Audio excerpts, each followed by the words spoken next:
All right, we are live. Hello, ladies and gentlemen, and welcome to this little stream. A bit impromptu, as I've got another one coming up tomorrow, but one that I think will be useful all the same. I'm here with Omnipius, and we're going to talk about the rising popularity. Well, talk about the rising popularity of Yang Gang for sure, but also the context in which it arose and if it's a precursor for something more negative or more bad than it is good.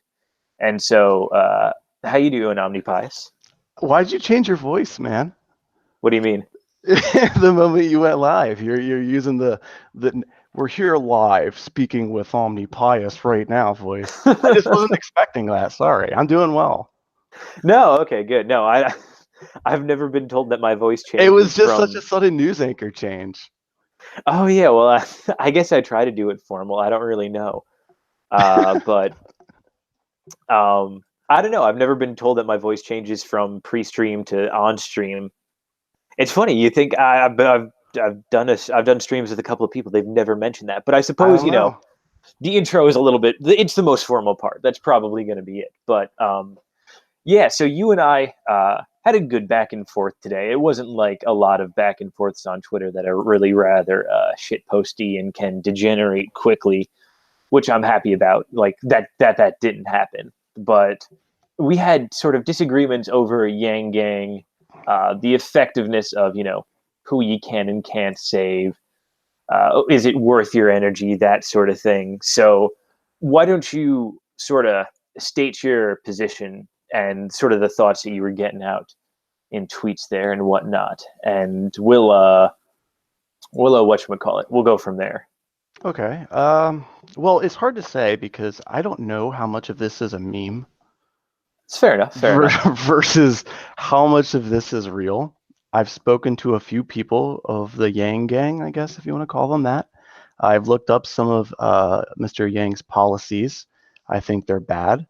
I don't see why somebody would think they're very good. And I've particularly pointed out universal basic income because it seems to be his most primary sort of policy, similar to Trump and the wall. You know, Republicans were saying all about a wall, every one of them, but it was clearly unique to Trump because it was his main thing. And similarly, Yang's not the only Democrat to run around saying anything about universal basic income, but clearly he's making it a mainstay of his policies.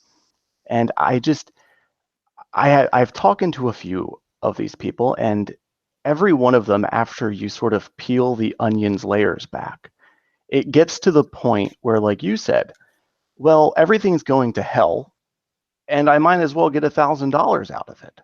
And I don't think that's very productive. I think that's very flawed thinking. I think it's very small thinking. And I think that's sort of where the conversation arose from when I was seeing you and then saying all these things. And I was just seeing if we could agree on one thing, and then it sort of spiraled from there. Yeah, well, I mean, chances are you and I agree on a lot. It just wasn't coming out in the context of that conversation. Because look, I don't. I mean, if this dude were to get past the DNC primaries and were to just go on to actually run against Trump, I don't think I'd be voting for him, honestly. But at the same time, I have to say that part of what you were saying is in line with your small thinking was that we got to fight the good fight, fight for good leaders who will install justice and truth and things like that, which is fair. That's not a bad thing. But at the same time, it's sort of like I personally don't think like that sort of thing exists too much anymore, at least in modern democracies. Like especially with Trump, because Trump was supposed to be that person. Trump was supposed to be the one on the side of justice, fighting for the right, and all that sort of stuff. And then he's just kind of flopped recently. Like I know, some of the flopping is overrated.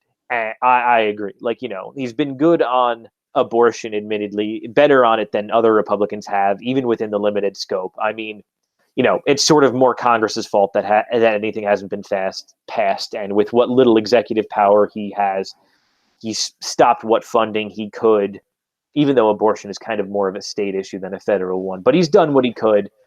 But I mean, like other than that, it seems like he's sort of gone soft on things like gun rights. Like I know people aren't making a huge deal out of the bump stock thing, but it's something to be disappointed in nonetheless. Immigration, like signing the bill, like he got $1 billion out of it, but the not the executive action, the state of emergency isn't going anywhere at this point. There's constantly, there's even other Republicans sort of signaling against the state of emergency. Like the Senate has said that they're going to pass it now, which I have no idea why. Like, I mean, I know why. It's because McConnell and them, are quote unquote standing in principle. Yada yada yada. Let's not give the American people what they want and kill ourselves in the 2020 election, so forth and so on. But and that's the big sort of black pill of the whole situation. The fact that Trump, the guy who was supposed to be this figure of justice and whatnot, ended up becoming, he wasn't able to overcome the forces that be. And so if he can't, A, who can? B, if they can't, why not, choose there's two perspectives on it, kind of. Why not choose the one who's going to pay you, obviously, but B, why not simply just accelerate and, get it all done with, I suppose, are the two kind of perspectives you can have. Okay. Well, I would start off and say that your fundamental premise is flawed. I don't see why you. I don't see why you would think Trump was supposed to be the savior, at all. I mean, I don't think that at all. No, I'm not saying you do. I'm not saying. I mean, look, a lot of people have said he wasn't the savior. He was the key to open many more doors, which is fair enough. But you look at the Republicans' long-term game plan, and I get that he's inspired a movement beyond establishment politics. But there has to be a champion within the establishment who eventually comes up and succeeds Trump in what he's doing. There isn't anybody doing that right now. But you're not. The RNC isn't grooming anybody like that. So what's going to be after Trump? And if there is nobody after Trump, then we do have to be somewhat disappointed in the results he's gotten if he's all we're going to get. No, because again, you're running off of a false premise. Everything you said there is too small of thinking, which is what I've been saying from the intro. What do you mean? Is that you're assuming a false dilemma, that all we have of choice is between the Democratic Party and the Republican establishment, and that's fundamentally not true. Yes, we're in a democracy, but why can't that change? Why isn't there going to be a neo-reactionary revolution within the United States? It doesn't have to be, because in 5 to 10 years, everything's going to hell anyway, right? Because people, and I'm not saying I don't mean this rudely, but people are doing this acceleration thing. Alexandria Ocasio-Cortez, whatever her name is, has this Green New Deal, and what do all the Republicans do about this? They try to lampoon her, right? Like she's this stupid moron. But what they don't understand is that nobody cares. It's not about facts. It's about a reign of terror, okay? Because it's spinning people into a frenzy. And the fundamental flaw in a democracy and a republic is that in order for them to be maintained, they require the cultivation of virtue, but they can't cultivate any virtues and only ever cultivate vice. So the only thing that they can survive on is sort of this reserve of virtue. But that comes crumbling down over time, and it's already been, over 200 years? How much virtue do you think is left? How much further can it go before it gets to violence? Okay, no, I mean, sure, but in that same token, it sounds like you're getting at the acceleration thing, which I wouldn't necessarily disagree with you on. But if that's the case, then again, why not use Yang for the sake of the acceleration? Well, because I'm not saying acceleration's the answer. Oh, well, it sounded like you were saying that. No, I'm saying I'm saying this is what's happening. I'm not saying this is a good thing. It's just inevitable. The only question is when. Is it 5, 10 years? That's what I think. What I'm saying is that there is a moment here that true change can happen. I'm not going to call it a revolution because revolutions are contrary to order, but reform. And it would require a leader. How about counter-revolution? Okay, if you want to call it a counter-revolution. It would require a leader who can take that spark that exists currently and fan it and make it a stronger force. And you're not going to get that if you continue to allow compromise and complacency with somebody who's nothing else besides a liberal. And you know that. No, well, this isn't compromise. This is like, this is blatantly not compromise. I think that's sort of missing the point somewhat. And it's that, Yang isn't compromise. Yang is just, you're talking about the inevitable, you know, counter revolution, the inevitable reform, what so happens. And you're talking about essentially a Lenin like figure, even though I know you wouldn't agree with what Lenin did, but you're essentially talking about like a Lenin like figure taking the reins of some cultural zeitgeist and essentially burning it all to the ground. So you're talking about the moment after the acceleration, or maybe you're talking about the climax of the acceleration, or you're talking about the beginning of the end of the acceleration, but you're still talking about acceleration, it sounds like to me. And it sounds like you just don't want to it sounds like you just don't want to be involved in the actual acceleration part. You just want to be there at the end of it so that, you can prop up somebody who's like, going to be the right guy to lead, our sort of, October revolutions or October counter revolution, as it may be, so to speak. Well, no, and I don't really care what I don't really know what acceleration. I mean, you could use whatever definition you like, I guess. My point is that what you were saying about, well, everything's going to hell, we should add fuel to the fire. That's not what I'm Mm-hmm. saying, because what you're saying is that everything's Well, you're going to still you're hold still on for one counting on moment. the fire, aren't you? Though. I don't want there to be a fire, but what I'm saying is that you're trying to say, well, let's just throw more chaos on top of chaos. What I'm saying is let's try to carve out order, because chaos can never make order. Order might come Mm-hmm. through out of chaos, but only through something that's ordered toward it. And you can't get that from just throwing fuel on a fire. You got to put it out. And it's going to fight back, right? The chaos isn't going to allow you to purify it, because to an evil force, purification feels like poison, and Mm-hmm. it's going to react like it. And there's going to be a lot of pain. And that's not going to be something that's easy. But you can't get the good from that if all you want to do is burn the whole house down and poison everything. Okay, I sort of see what you're saying now. What I would say to that is you can't have legitimate order come out of the current paradigm. Like I know, like what I'm talking about in terms of acceleration is not so much that I don't want order to come out of it. Obviously, I do, or that I don't believe order is necessary in order to have a flourishing society at the end of the day. But certainly, you're not going to get it now. Like I think that's the big thing behind Yang and accelerationism in general, as it occurs within the right wing, is that essentially there isn't a figure who can be our sort of right wing Lenin. There isn't a figure to take the reins, and there probably won't be one for some time. It's kind of like that old fraying, strong men create good times, good times create weak men, weak men create hard times create strong men, so forth and so on. So we haven't, we're living through the hard times to some extent right now, but it hasn't gotten hard enough yet, is what I would say. And so you're not going to get the strong man to create the good times again out of this situation unless it gets much, much worse first. And that's sort of what I would say. It needs to get worse, a lot worse, before it gets any better, before you can carve any order out of the situation. Well, I would say two things to that. The first, I would say that even if it's true, even if I grant you, for the sake of your argument, that things need to get worse before they can get better, it doesn't follow that you should make it worse, because I don't see how that makes you anything else besides a contributor to violence and to chaos and to disorder. And I don't see how that's a good thing. The second thing I would say is, why can't you be that person that leads and carves out order? What's Uh, stopping you?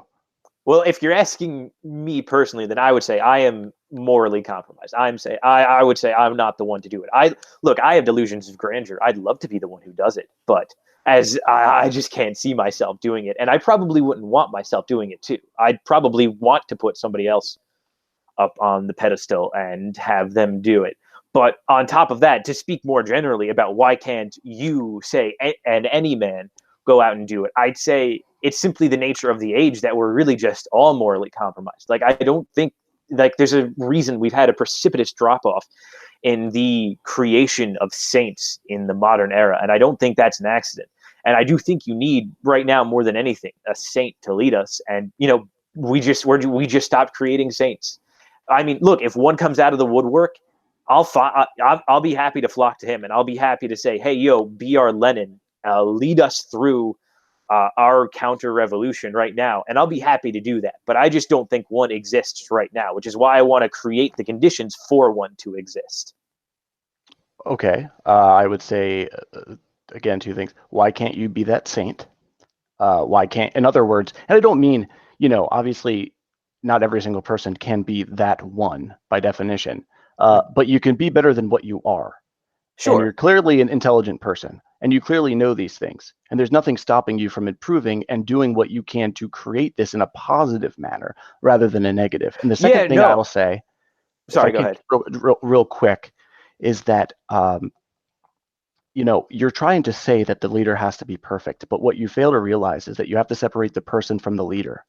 Okay, and this is a little bit of a, I guess, a hot button topic, but if you take for a moment the priests that abused people, they're clearly very vile, but their confessions are valid, and good can still be worked by them, right? King, oh gosh, Charles II, I think it was, had 12 illegitimate children and not one single legitimate heir. Hmm. So what? That doesn't mean he wasn't a good king. He's clearly a bad person. Okay, but there's a duality between the person, and that's why popes changed their name. It goes back to obviously Saint Peter. But the person that you were and the leader that you are two vastly different people. And there's nothing stopping a person who's personally morally bad from being a good leader. Okay, that's fair enough. To answer your first point, to like affect what you can.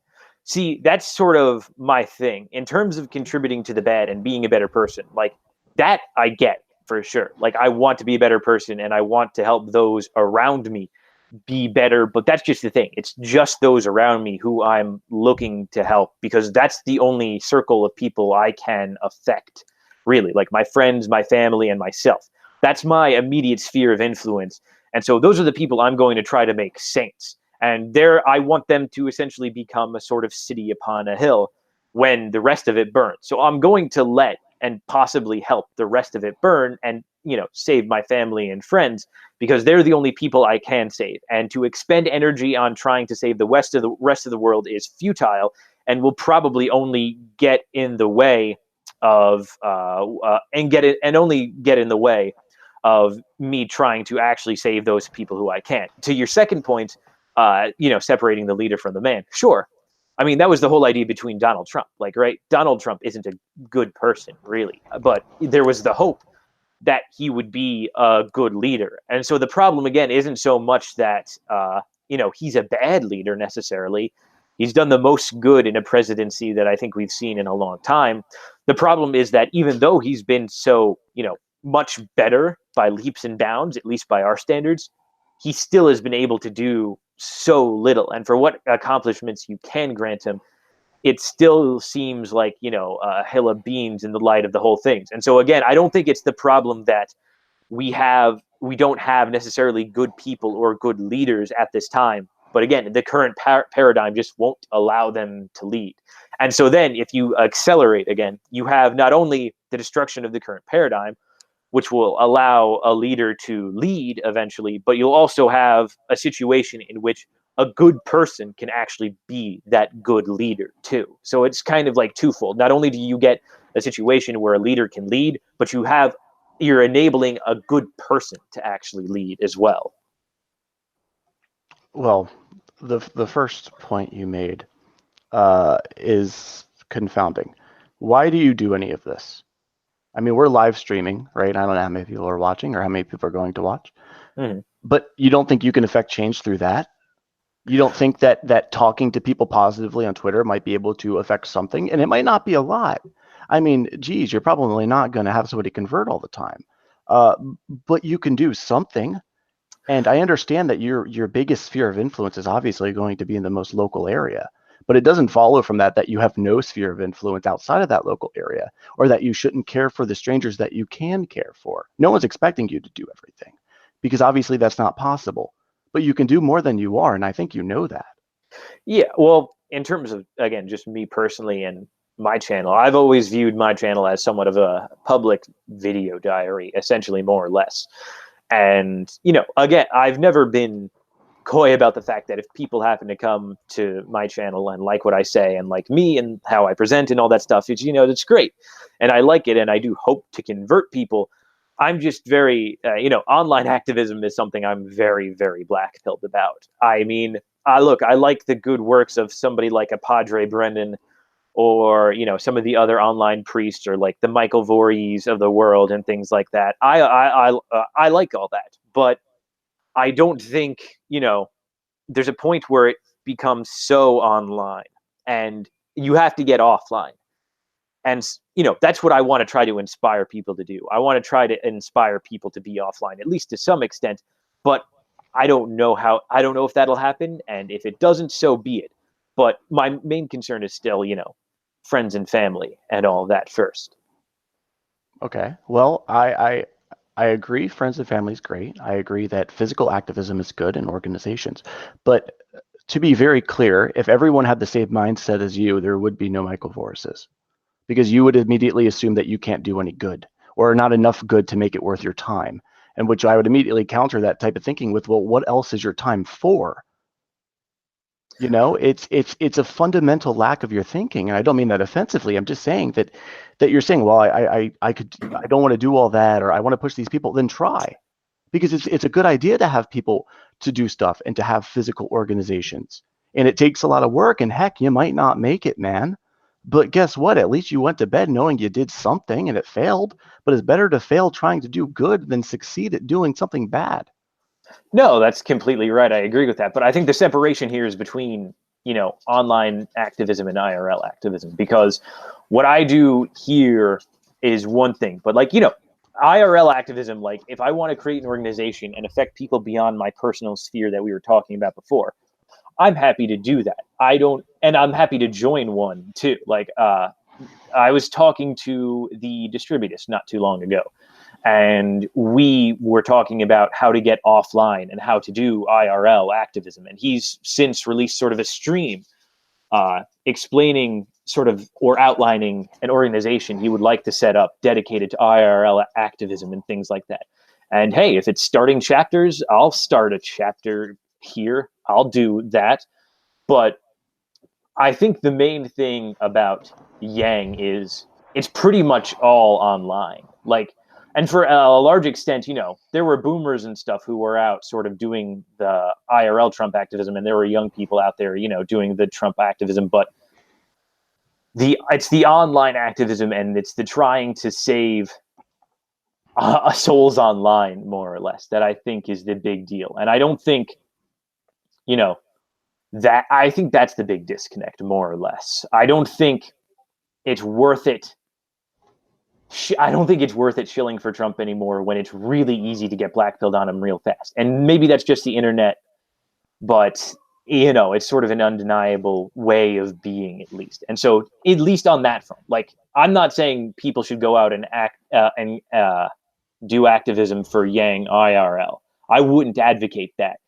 But I also wouldn't say, don't accelerate, because, acceleration is activism too. Even if you say it's doing bad, it's doing no worse than what already is. It's simply just the continuation of that trajectory, and hoping, well, not hoping, knowing that once it gets to its logical conclusion, will eventually, it'll kind of horseshoe around to being better again. If a car's going, well, let's say a cart. If a cart's going in the current trajectory that's going to harm a person, and you push it to go faster, did you not do anything wrong? Is it going to make that person stronger in the end? How do you know? You don't. I think well, hold on. I don't know about that. I think we can make that, because I don't think the statement, hard times create strong men, yada, yada, yada. I think that's a truism. And so I think we can say, I'd say, at least your analogy, it doesn't work perfectly here. I think we can say by the end of this, we are creating something greater. Because, I mean, all the greatest societies emerged out of the collapse of a former. I mean, you can kind of, whether it's the kingdoms of Europe emerging out of Rome, or like the Byzantines, or the Carolingian dynasty, or things like that, or the American out of the empire, out of the British, or the say Aztec out of like the other collapsing empires over there. I think that's an established pattern. And look, some of this I owe to my Hegelian leanings because I'm a bit of a historical determinist, not, or maybe a better word would be historical teleologist. But I think there is something to be said for, have employing the catalyst that initiates the next phase of the dialectic.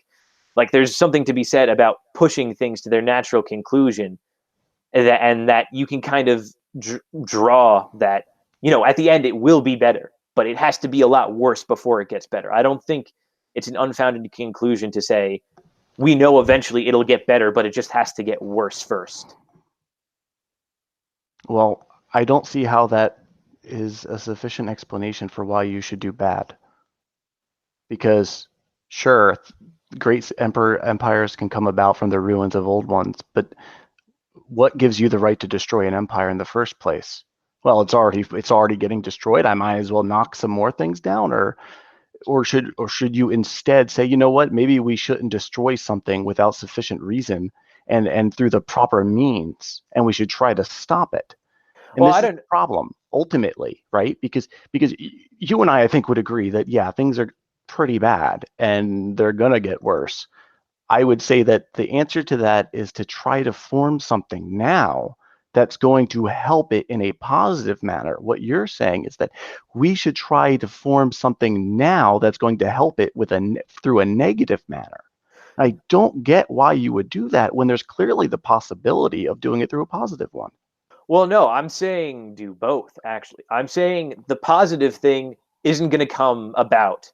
Like the positive thing, the building of a future foundation for a new society isn't going to come about institutionally at this point or through anything that's established or ordained by the current order or would be allowed to exist under the current order. So that's why I'm saying you got to do it locally within your friend and family group. And, again, just through localism, essentially, do good in that way so that when society collapses, you have your little enclave and you have your little city up on the hill. But in the meantime, I think there is a case where what we're talking about being destroyed here is really just the Enlightenment project, which I think it's fair to say was sort of, if unintentionally, an evil program to begin with. And by accelerating its destruction, I think that can be said to be good in and of itself. And so I think it's actually, by accelerating, I think you're doing good on two fronts. One, you're destroying this program that is completely anti-logos and was from its founding. And two, you're simultaneously building the foundation on a local level for its replacement once it's gone. So I'm not sure we're doing bad. I'd rephrase my current statement. It's not doing bad and good. It's doing good in different ways on different fronts. Well, I think that building that, the shining example on the hill, that's clearly a good if you use positive means. But you're trying to destroy enlightenment with enlightenment thought. That's what you're trying to do.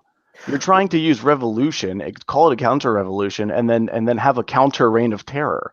What good is that? How is that going to destroy the Enlightenment at all? You're trying It's to say that Andrew Yang, who's clearly a liberal, who clearly has a liberalist state of nature view, is going to somehow accelerate this thing to the end. And then after we've done all this liberalism, we're now going to tell everybody that we're going to institute a reactionary traditionalist thought, and you're all going to like it now, despite that none of you have ever heard of it, and we've just destroyed everything. But trust us now. Well, no, that's not quite an accurate assessment. What I'm saying is, well, the reason doing more liberalism destroys liberalism is because it brings it to its natural conclusion, which is that its own internal contradictions end up making it destroy itself, and through that you end up killing liberalism. And so it's not so much that we personally are the agents of liberalism's destructions. We are simply allowing its its own axioms to be played out on a grand stage, and we are simply pointing to the people and saying, this is what was built, and this is how it would, and we knew that it would end this way. And so we, the ones who foresaw this fall, will now pull you out of the ashes. That's more so what's being done than simply destroying it and say, oh, we might have destroyed this thing, come follow us now. It's saying, oh no, we knew it would be destroyed and we were being active participants in its downfall so that you could see it as well. Now follow us, the ones who were smart enough to see this from the beginning. But you're asking people to take your hand and let you lift them from the ashes after you pushed them down. We didn't push them down. Liberalism pushed this But you down. helped. No, we didn't help. We just let liberalism take its course. There wasn't any stopping it. We just had to let it take its course, and people have to see it take its course. Otherwise, they'll never be convinced that it was a bad system to begin with. Oh, they can't be convinced if the right leader comes along and the right organization acts, and you show them that example. Look at the But look at it's the not going to youth. be it's not going to come about in the liberal paradigm, though. It will if you allow it. Now, it's not a matter of whether or not I or a bunch of irony bros online allow it. It's a matter of whether the establishment allows it, and they won't. What are they going to do to stop you from educating people? Create a Every totalitarian state and counter it because they're scared? Well, yeah, that's the way it's going now. But that's my point. We're going towards anarcho tyranny. But that's my point. You see, you're not doing something negative, and they're countering it because what you're trying to do is purify it. You're not adding poison to it, you're adding purification. And they're thinking it's poison, and they're reacting to it. You see the difference? Is that No, I see the difference, but the point is, it's still not going to do anything. because you have no hope in it? Of course it's not going to. No, You don't believe it will. What is your like, other than this very broad hope that you have? What is your evidence that something like this could work? Look at the youth. And look how many of them are so skeptical and so reactionary. I'm not even talking about like Catholic Twitter. There's so many Zoomers, if you want to call them that, who are looking at liberalism and they're noticing things that are wrong. And they're young millennials too, where they go, well, you know what? I kind of grew up and there's some weird questions and I have some odd observations. And then they go study it. And then they start looking up, the Richard Spencers, the Hitlers, the Mussolinis, and they start going, well, these people have recognized the same problems that I've recognized. And then they make the fallacy of, if we both know the same questions, their answers must therefore be correct. That's obviously not true. But there's a moment here that can be taken advantage of and say, you know what? Yeah, modernity is bad. And you should hate it. And you should reject the modern world and being an economic slave and communism and socialism. And that is possible with the Catholic Church. We offer a rejection. We offer that purification, that antidote to the poison. And it's not evil. It's not bad. It's not a negative accelerationism, if you want to call it that, with adding chaos. It's taking this youth that's already aware of this and pointing them to the actual answers. And they're more than happy to accept them. Yeah, no, we point them to the actual answers and then destroy the system that's preventing them from expressing those answers. Like, that's a necessary thing. I still think, like, look, I'm not going to deny that there's a good amount of Gen Z that's pretty based and red-pilled, so to speak. That's not something I would deny, even though I think it's smaller than a lot of us would like to admit. But I mean, again, you're talking about an establishment that's going to financially ruin them and enslave them and make them social pariahs for expressing those truths. Truth is great, but it can only come out after the establishment that's been suppressing it is destroyed. And so I don't see why you think that destroying an anti-logos, anti-truth paradigm is so bad. And I don't see how you can just expect the kids to sort of get out there and express this truth while that's going on. Well, I think you're confusing it. I don't think it's bad that something that's anti-logos like the Enlightenment ends. I think it's bad the method that you're using, okay? Because you're still using something that's not proper, okay? And that's the problem that I'm having with it. I don't mind, if you want to call it a counter-revolutionary force that's trying to carve order, not trying to destroy chaos with more chaos, then start carving order. That stuff will come. It will if you stand up and you have the authority and you stand up to the world and you say, you know what, abortion is murder and we're not going to allow it for rape or molestation or incest because there's no difference. there's no, I'm not going to allow you to make people economic slave, and I'm not going to put it in better terms and be more politically correct and try to hide it. I'm going to stand up because you're bad and I'm here to face you. And people will gravitate toward that because it's this authoritative figure who's standing up, and you don't have to be a good person. You just have to be a good leader. And now maybe that person exists, maybe he doesn't. I don't know, but I'm willing to do what I can to get that person around and do it that method, than rather than throwing more fuel on a fire and let it burn down faster. Well, I don't think the method is wrong, because I don't think you can have, again, trying to destroy the establishment in the way you're talking isn't going to work, because the establishment's been built. Like, we have to give the liberals some credit here. They came out of the HN regime and they learned pretty well what kept it going and how it got to power over the HN regime. And so they know how to counter us pretty well. They know our playbook fairly well, and we haven't really done a great job of adapting it.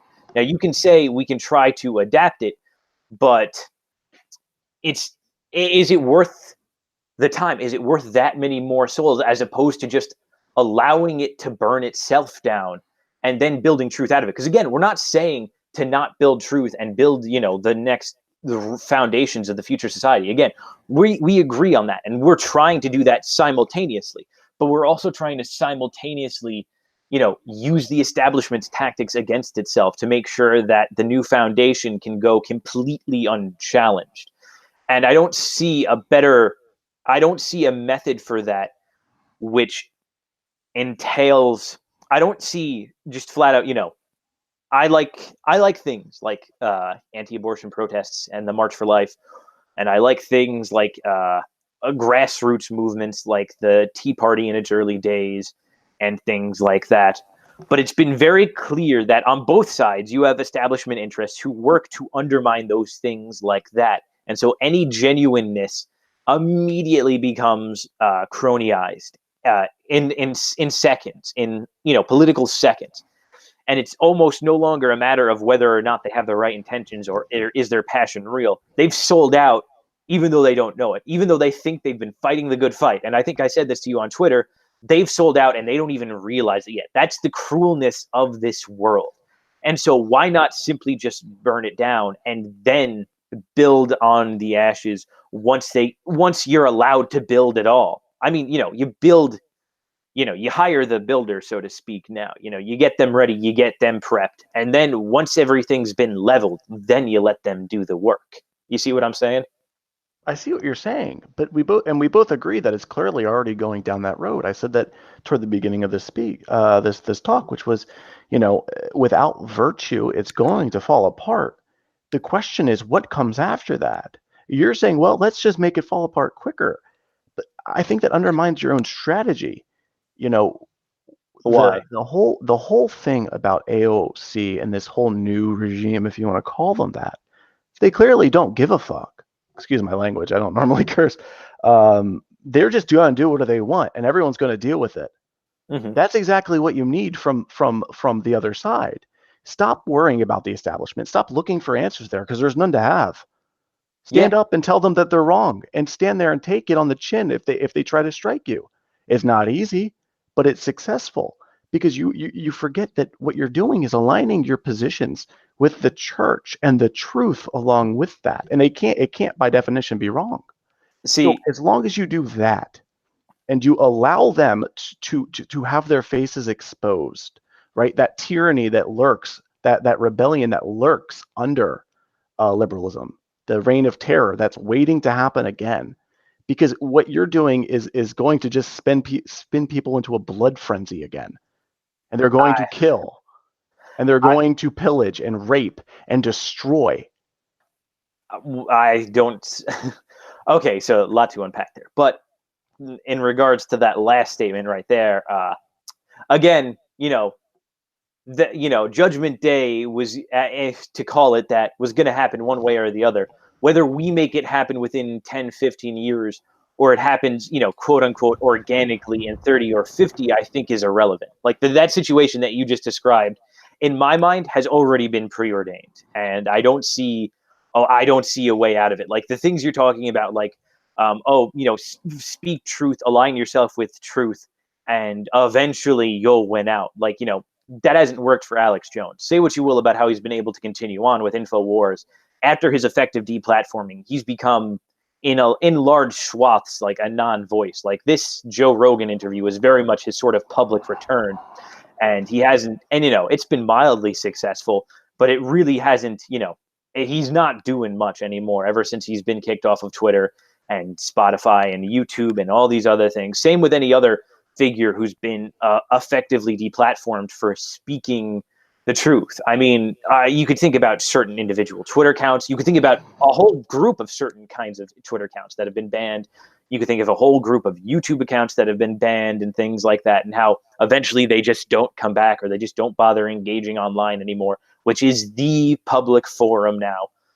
So, when you say, speaking the truth is just effective and eventually truth will win out because it is true, I haven't seen evidence to that yet. What I've seen evidence for is that the establishment gets its way. And so if you don't want the establishment to get its way, you force it to realize the contradictions inherent in its system and then force them to deal with it. And obviously they can't, and it just collapses. And that's what you got to pretty much push for. Well, I would, again, obviously disagree. I would say that, yeah, they can't handle things that are contrary to themselves and their internal contradictions. But the key aspect that's contrary to falsehood is truth. And if you stand up loudly and proclaim it, they're going to fight back, and the goal isn't to just have a Twitter. And I don't know much about Alex Jones and how much of the truth. I don't know all that. I know he is deplatformed, and they're going to try to deplatform you, and they're going to react. We all know that. But so what? Let them react and fight them. That's not in question. You have to fight them because you can't compromise. You can't compromise truth with falsehoods. No, it's not. See, but that's the thing. I don't think it's compromising truth with falsehoods. I think, there's something to be said about postmodern deconstruction in that it's not an inherently wrong way of gaining knowledge about the world. It just depends on what you're deconstructing. And it becomes disingenuous when you try to deconstruct certain things that really aren't deconstructible. But the deconstruction of liberalism, by forcing it to realize its own contradictions, is a kind of truth. And it is fighting truth with lies, because you're exposing this system to sunlight, the best disinfectant, and saying, how can you claim to be all this when clearly, X, Y, and Z contradict this? And so it is still fighting truth. It's just, it's a different kind of truth. Like, I don't think we can throw all, methodology that isn't explicitly, reactionary out the window. I think we can co-opt our enemy's tactics and use them for our own ends. And I don't think that's evil. I would say that you're walking a very fine line if it's not. Because you're going to be prone. You're human, and so are they, and you have the same nature as they do. This is kind of going back, if you want to take a Lord of the Rings example, about the ring. What does Gandalf say? He says, don't tempt me with it, because I will want to do good, but it will work through me evil. And I think you and I would agree that the Enlightenment was a demonic influenced activity. That the Reign of Terror was literally demonic. I don't mean that metaphorically. No, of course. It was clear that these people were spat up into a blood frenzy and murdered and committed regicide and did everything that they did without thinking, because that's what liberalism is at its core. Is it's demonic.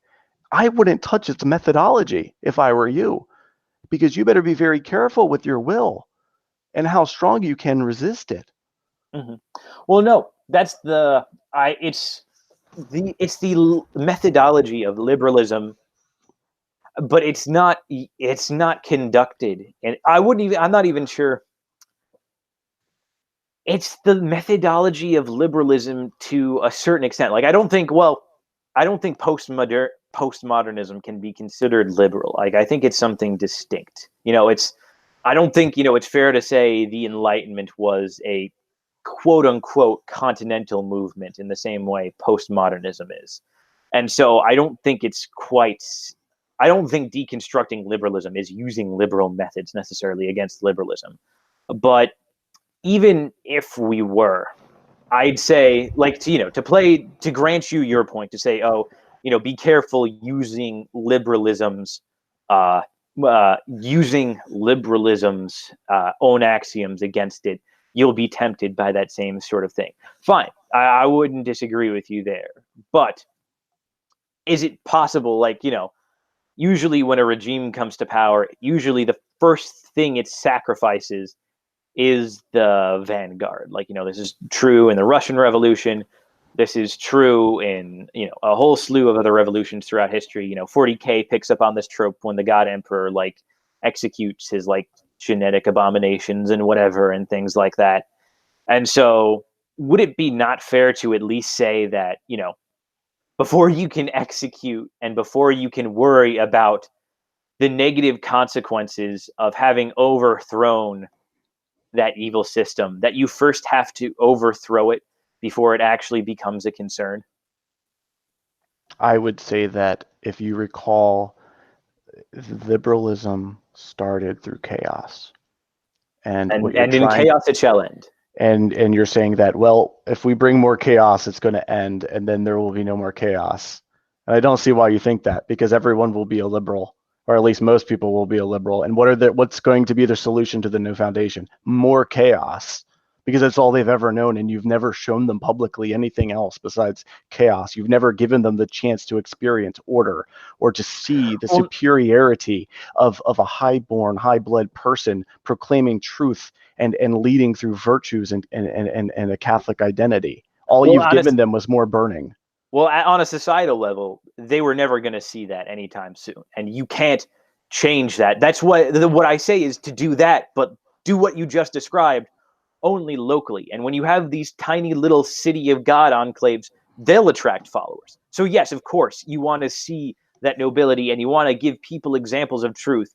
But again, you're not going to get that on a societal or institutional level. It has to be done locally. And so, let that exactly what you just described be done locally, but let the rest of it just burn. And eventually, as society rebuilds, because I think, you say there'll be liberals again after the chaos. I think they'll only just be chaotic after the chaos. I don't think they'll seek the same circumstances that eventually ended in chaos. They'll just continue being chaotic because they don't know what else to do. And eventually, if people grow tired of chaos, and maybe a good God knows how many will have to die out before that's the case, you'll eventually have these little enclaves attracting more and more people, and eventually, out of that order, something can be built. But anything on a larger scale, I believe, is a waste of energy to plan. Again, I think this goes back to that there's nothing stopping a leader from emerging across the nation as long as you don't try to stop it. And I think it's very possible, and I think you underestimate the capabilities that you have personally, and everybody underestimates their own capabilities, especially if they align themselves with faith in God, because with God you can do anything. Secondly, all localism is a specific subdivision of the nation as a whole. Trying to pick that out and saying, well, it could happen here, but only to this extent, doesn't make a whole lot of sense when you can say, well, all I have to do is take that specific subdivision and grow it slightly ever so, and eventually it will become across the entire nation. Because all society is a collective. Well, no, you draw, like, this is one of the things. Like, people have conspiracy theories about, like, the Illuminati and all these things. But the fact of the matter is, the people who are really pulling the strings, we have no clue who they are. Like, is it the Rothschilds? Is it the Bilderbergs? Whoever? Like, maybe to some extent, yeah. But the fact of the matter is, we don't even freaking know who it is. I would say it's the devil. I mean, of course, it's the devil. That's pointing out the obvious. But I'm talking about, to quote Sam Hyde, the world isn't dying; it's being killed, and those people have names and addresses. But we do not have their names and addresses, and we never will, because a secret society functions best when it's actually secret. And so all these conspiracy theories about the Illuminati and the Bilderbergs and so forth, they're just that. They're the patsy for the larger things that are going on behind the scenes. And the same thing has to apply to us. We're not going to get this large change if we go out and publicly sort of release it. in the public paradigm, they're going to shut it down real quick. It ain't going to happen. But if we're secretive enough about it and we don't let it see the light of day beyond those we trust, and we do grow it incrementally, but not so much that we draw attention to ourselves, then there's a chance. So that when we burn down the liberal establishment and there's nothing left to prevent us from actually showing the truth, then we got it. We're in the clear. We're good. But if we let ourselves be known within the current paradigm, then we've screwed up. We've shown our hand too early, and they're going to put the kibosh on it, and that's going to be that. So we have to wait. We have to play a waiting game right now, is what I would say. I'd say to try to do it now is two-hand. We just have to play. Like, look, I'm with you. We have to have faith. We have to have hope, but that hope has to be really long-term. I think to try to do it now is, to try to force God's hand, essentially. We gotta really sit on this a while, is what I'd say. I would say it's comical saying you have to work in the shadows, but having a live stream on Google and YouTube, because now they all know your plans. Well, who am I? I'm some nobody, right? I'm some loser streaming on YouTube. Nobody's gonna care. But to your point, there is truth in that. And I think I would agree with most of what you said, where, yeah, you do have to have some things behind the scenes and plotting.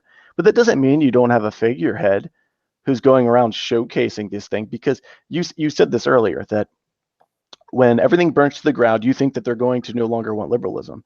But they don't know anything else. Think about, and I don't know your upbringing, but my upbringing, I knew nothing but liberalism. I thought Republicans were conservatives, and conservatism meant free market, and conservatism meant democracy and liberty. And now obviously I know better. But how many people are still stuck in that? And you're saying that, well, there's going to be nothing but chaos, but not liberalism. But chaos and liberalism are one and the same, in all honesty. One bore the other. And I'm sorry. Well, no, I mean, go on, and I'll respond. No, it's just that, with people acting like chaotic animals, which they will when anarchy ensues, and you think you can have a castle on a hill that's going to last, they're going to come for it with pitchforks, my friend. They're going to go blood crazed and try to tear everything down and try to restate more liberalism. And it's going to be nothing but a demonic push act. And I know nothing about the Rothschilds and all that. I would say the person pulling the strings is the devil, point blank, period. And everybody else is working off of axiomatic truths that they think are true in their own metaphysical reality, which is forcing their philosophies to sort of order their actions. And since their philosophies are ordered already toward liberalism, their actions are going to fuel liberalism. And the same will be said about the chaotic people after it burns down, because that's all they know. Well, no, I think, look, the smart one, like the dumb ones, are just going to know chaos, and that's it. They're going to be creatures of chaos, right? Entities from the war, so forth and so on. They're going to worship Slanesh, I don't know. But they're going to, whatchamacallit, those people are all going to kill themselves, or they're going to be killed because they're a hive mind. It's like what we did to the pagans in Europe, right? We killed all the brutes, and the smart ones converted. And that's going to happen in the chaos of, after the collapse of the establishment. There's going to be, the dumb ones are all going to kill themselves, or somebody else is going to have to kill them, possibly the cities upon the hill. And the ones smart enough to not like chaos are going to go to the cities on the hill, and they're going to join them. And that's pretty much how it's going to be. But you're right. In the midst of the chaos, if we let ourselves be known, then they'll come for us preemptively while everybody is still sort of psyched up on chaos. But again, that's why we have to work in the shadows. If we make it so that almost nobody knows us except those who we know are immune to chaos, aka Satan, and those who won't become, who won't be infected by bloodlust and stuff like that. If we make sure that that's who we keep company with, and we make sure nobody else knows of it, then they don't know to come for us. And at that point, once we emerge as some, again, city upon the hill, we keep saying it over and over again, but it's accurate enough, then it'll be too late for the forces of chaos. We'll already be there, and we'll already be established, because we knew, if we could resist it at that time, then there won't be problems going forward for us resisting it then. And at that point, we'll be able to fight it off a lot easier than we could now. There's nothing wrong with wanting to have a more secretive conclave, if you will, that's sort of plotting behind the scenes and trying to think about, like a secret council that's planning this stuff at large, and nobody knows about it. Like, that's fine because that's a good idea, but you should also have that public persona where, and I thought about this before about how to take control of the alt-right. And in it, you have to embody everything that made the West good. You have to be the gentleman, the noble, the aristocracy, dressed finely, speaking in an articulate manner, knowing manners and etiquette, being intelligent, physically powerful. People will gravitate towards it because it's within the basis of human nature to do so. You didn't grow up pretending you were a soldier for a president. You grew up thinking you were a knight fighting for a king, because people have this natural hierarchy in their head. And if you show them it in a true form, in its most possible manner that we can do, people will gravitate towards this, especially when the moments of chaos arise. Plus, you would have given them an option. You either have liberalism or chaos, which was what you want, because you don't want any of them to see these examples other than local, or you have them see this figure before all this happens, fighting for good. Then everything crumbles, and you say, "See, I told you it was going to happen, and I've been fighting against this. Join me." And people are going to be far more acceptable of that and more prone to following that than I think you realize. See, I suppose this goes to my view of also the church, where if I were to, something happens to Pope Francis, they call it conclave. The Holy Spirit works in mysterious ways. I become Pope, right? My whole thing would be, we don't need a large congregation. We need a good congregation. And so the reason I say don't have a public face in the way you describe isn't because I don't want people to flock to us. It's because I want the right people to flock to us. And I don't think you're going to get the right people if you put a public face out there right now. Like, again, yes, we'll be known, but to a select few. And we'll be known. And it's good that we are only known to a select few, because that way we can ensure that there won't be any traitors, there won't be any people, who will cave to the powers of Satan and things like that. And so that's kind of how it needs to be. But again, I don't think we need a big city upon a hill. We need a good city upon a hill. And so that's why I'd say, again, complete operation in, not obviously not complete operation in the shadows, but effective operation in the shadows. Otherwise, you're going to get grifters, and you're going to get malcontents, and you're going to get people who are only lukewarm on the whole deal, and they're going to do so much more harm to the future society that we're talking about than even the liberal establishment could do right now. But chances are the liberal establishment will send them our way if it becomes known. Like, I mean, look at the crowd that people like Jordan Peterson have sort of picked up. It's really a crowd of, like, and admittedly, I was one of them at that point. It's really a crowd of people who have a great amount of issues derived from essentially a lack of authority in their case. In Peterson's audience case, because it's a lot of young men, it's a lack of father figures in their life a lot of time. It's what Zizek might call the case of the postmodern father and things along that line. But, we don't want Peterson's audience, and we shouldn't strive to be Peterson's audience, even if we eventually want his numbers. We need the audience of the church militants, small but loyal right now, or the audience of, dare I say, the VaticanCatholic.org people. We need small and extremely dedicated and extremely virulent in their belief and in their hatred of evil. We don't need lukewarm people, and we don't need people who are just going to internally cause distractions. And so to do that, you need to keep out of the public as much as possible. Well, I think you hit on some certain truths. The first thing I would say is that you should have a staggered hierarchy where there are certain people in the know, the people you can trust, and the more if you want to call them commoners or peasants who aren't in the know. And they're the ones kind of just following the leader, and they're the ones you're lukewarm about. And if they show themselves to be loyal, that's exactly how a caste system works, then they can become ennobled once they've, proven themselves. And some can move up, some can't. The second thing I would say is that you're exactly right about Jordan Peterson's audience, but that's my point. Is it nothing's stopping them from being good people other than the fact that they've gravitated towards a snake oil salesman? Why let them do that and let lose them when you could have gained them? You might not have gained all of them, but if you had a leader, you could gain some of them, because you're right. All they're looking for is an authority figure to tell them the truth. But he's only telling them a partial truth, which is more dangerous than a lie, because it has some feeling of truth to it, right? It's harder to disprove. Mm-hmm. But if you had a leader who could have captured that audience first or steal them away, then you would have more people. And then and we've seen this. What happens when people disrupt kingdoms? They can win. The establishment can lose.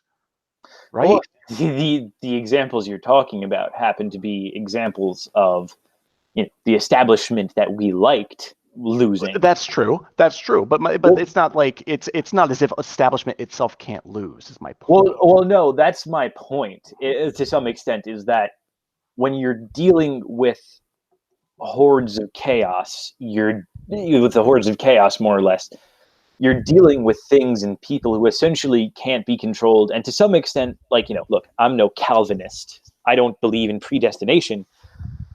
But to save these people is to expend a great amount of effort we could be using to simply cultivate those who already want to be saved. I think part of the reason people gravitate towards Peterson isn't simply because he tells them partial truths, but because they don't want to hear the whole truth.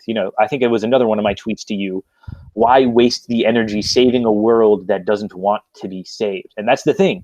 What's the final act you could possibly do if you wanted to get into heaven, like before the pearly gates or whatever is, you could be wholly repentant before God and totally accept him. And, you'll spend a good amount of time in purgatory, but eventually you'll get to heaven and whatnot. But the one thing that damns you to hell is you, because you choose not to accept God and you choose not to repent.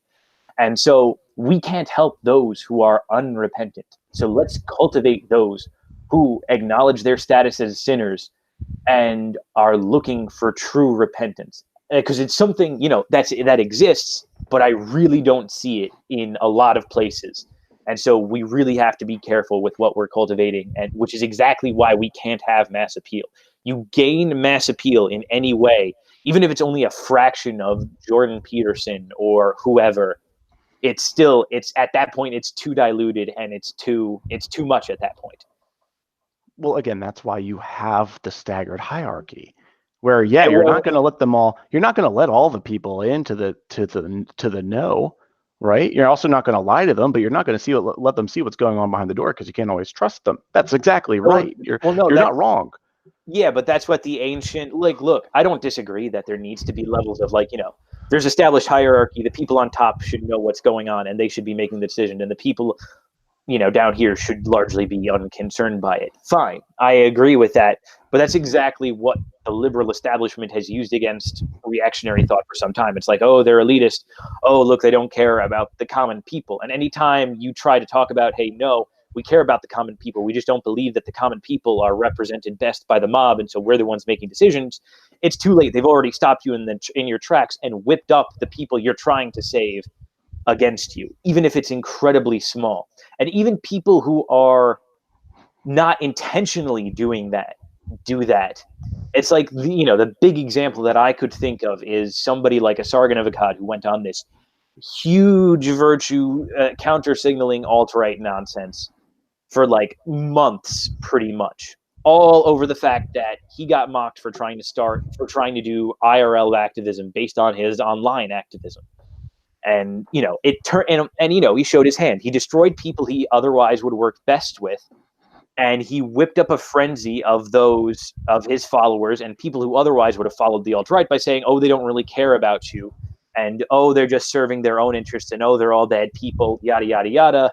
Look at me, I'm the good liberal, so forth and so on. And so that's the fate of, again, anything with mass appeal. Like, I like the idea of having a staggered hierarchy and being able to control the masses from behind closed doors. But if you're public in even less of a way than you're talking about right now, it's just, again, I don't see the evidence of it happening. Okay, well, a few things there. The caste system and the monarchies lasted for centuries, right? And we all know liberalism took them. And your point about liberalism using that to their advantage won't work when liberalism just fell and everyone found out the truth of it, especially when you have the counter to it. Because then it's like, look, everything they said was wrong, and I've been telling you this, and now look at me. Trust me a little bit, and you're going to get that trust because they've now seen something else besides this liberalism. That was liberalism's advantage, was showing its non-true nature, hiding it, if you will, and kind of getting people to go along with it, and using abstractions, right? That's what Edmund Burke and Joseph de Maistre talked about, was the very general terms that they always used. And no one's seen its face when it first came about, so it seemed like a good thing. But now, at the collapse of it all, everybody would have seen its face. It failed. We all know, and now we have to pick up the pieces, and we have to do something. And you've already laid the groundwork for people to want to gravitate toward you, instead of people like Peterson, who are only ever going to put more liberalism down. Okay, yeah. Again, like, we don't disagree with that, but what I'm saying is that appeal can be brought without a public figure within the current liberal paradigm. Like, we can have that once the establishment collapses. We don't need that within the framework of the establishment, because, again, it's just going to get poisoned and people aren't going to pay attention to it. And so that's why you have it after the collapse, and you build up the small enclave in the meantime. Like, the proof isn't in what you say. Like, the person pointing at the collapsing Roman Empire and saying, "Oh, see, I predicted this, so come follow me." Nobody likes that guy. That guy's an ass, in no small terms. What works is to say, go be a Benedictine monk forming a monastery, and you and your enclave eventually are seen, as being better and being above it all. And that's what attracts people. Works attract people, not words. And so that's why I'm saying localism and these small groups work better, because they are work, as opposed to being, public figures and public intellectuals and public activism in the form of speeches and all that, because that's just words.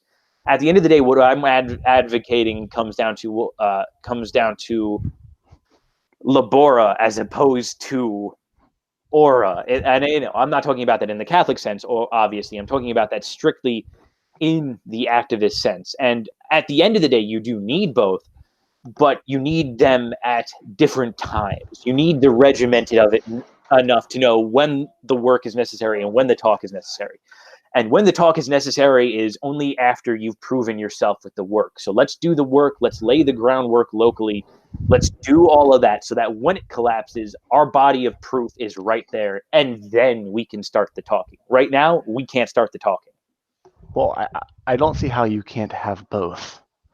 Because and this is, and I know because the establishment and all this, and we need to do it after, but that's going to hurt your cause, because what's going to happen is, after everything falls, they're going to gravitate towards it. You think you're going to be able to pull people who've never heard of you or your ideas past like somebody like Jordan Peterson or Ben Shapiro, or they're not going to survive. Well, I mean, okay, there's not going to be somebody like them's going to survive. I don't think so. Well, what makes you think that? What makes you think they wouldn't? I mean, they're popular figures. People get attracted to them. They're clearly intelligent and very smart and articulate, though they're completely wrong about everything almost. But you're saying that they're going to all fail and fall and be no more. I mean, unless they die, I don't see how that's going to happen. And I don't know what's going to kill them. Well, look, no, like, even should they, survive the coming apocalypse, so to speak, they're not going to be, they're going to be seen as the old guard. They're going to be seen as the guardians of the previous establishment, which led people into chaos. And so I don't see how they retain their following post the collapse of liberalism, which is why I say, like, I'm not saying other public figures couldn't emerge. But again, if they just do talking, they don't have a body of proof. If we have founded some, like, Catholic version of Waco, so to speak, then we have a body of proof. And the people who just try to be Jordan Petersons post the collapse of liberalism won't. They'll just have nice words. We'll be the ones with the farms and stuff.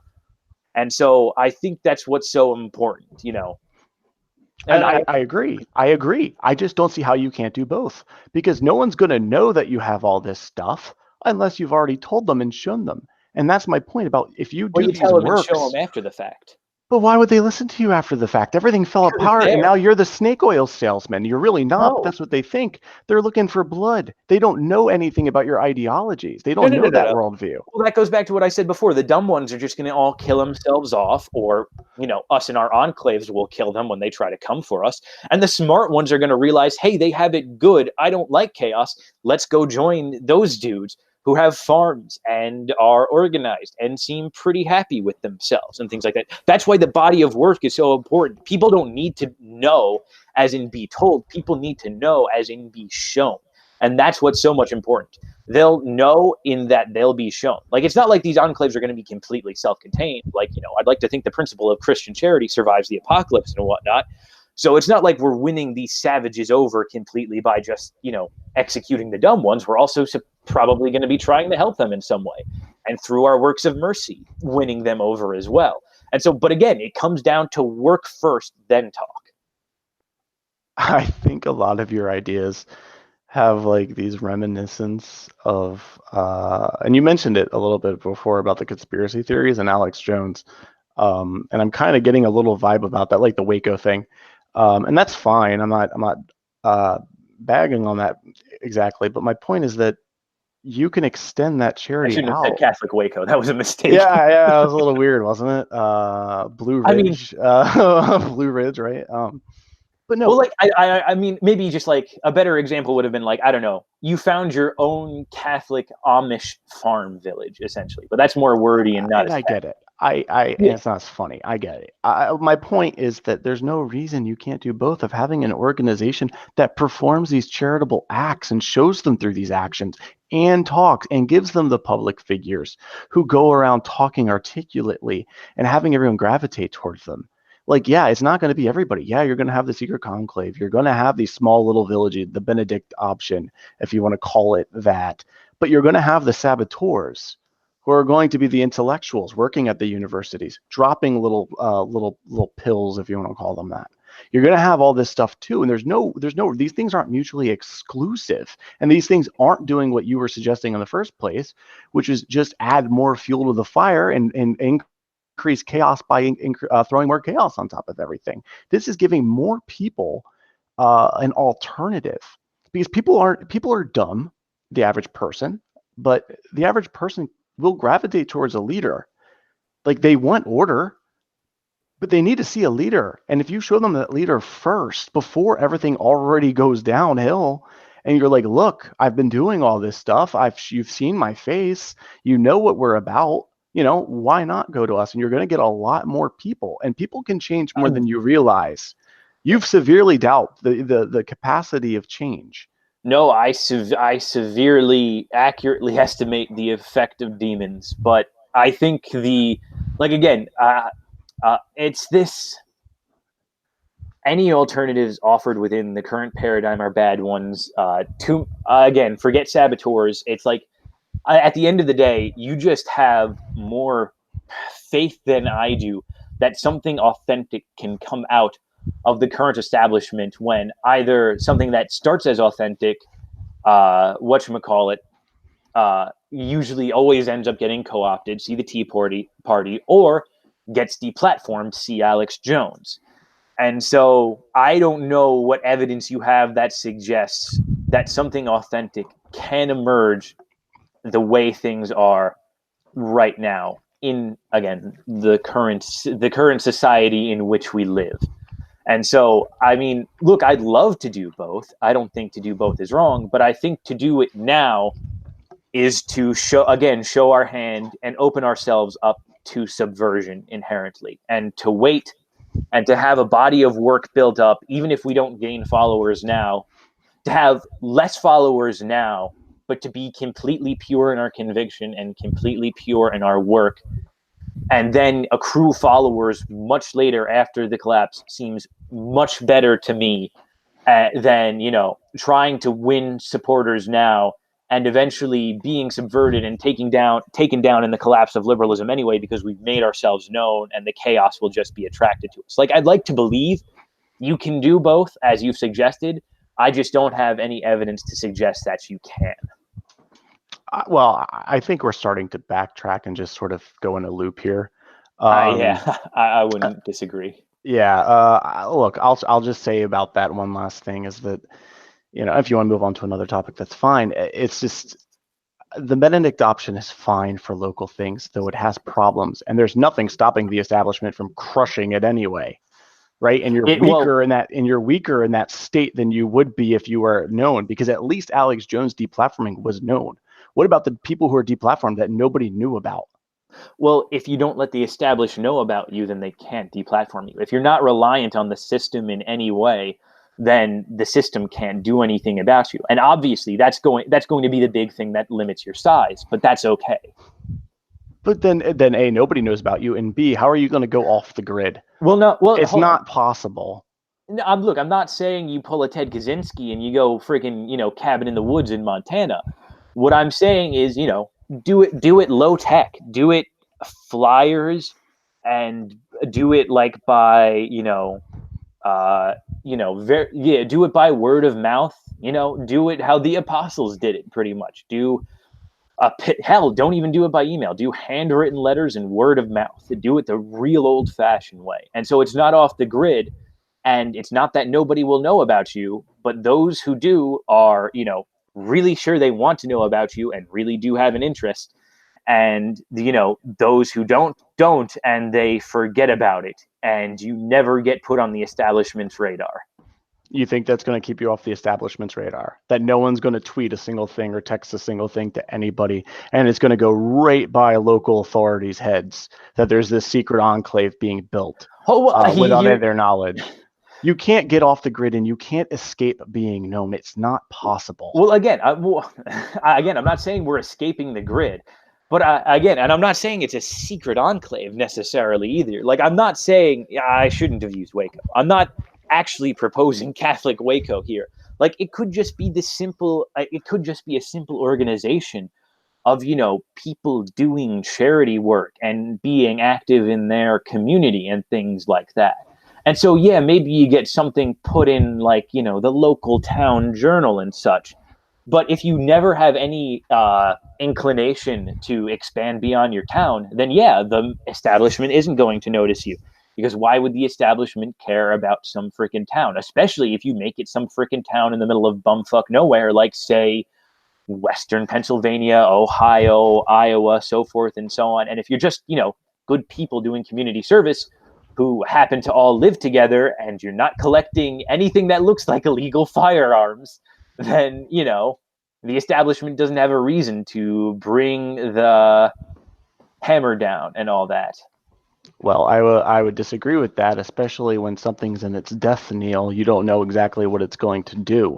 And it's a very vicious monster, liberalism. We agree that it's demonic.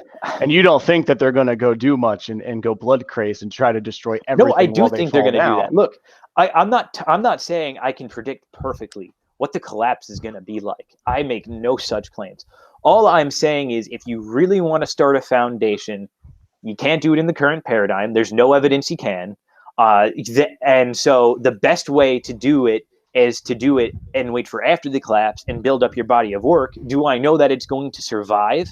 Absolutely not. All I'm saying is that this is giving us the best chances of survival, and that this is giving us the best chances of establishing a better society. And so, obviously, no, I don't think it's going to be foolproof. It's not going to prevent everything, but it is absolutely the best option we have. I think the Benedictine option is the best option by far, and I've just yet to see any evidence to the contrary, quite frankly.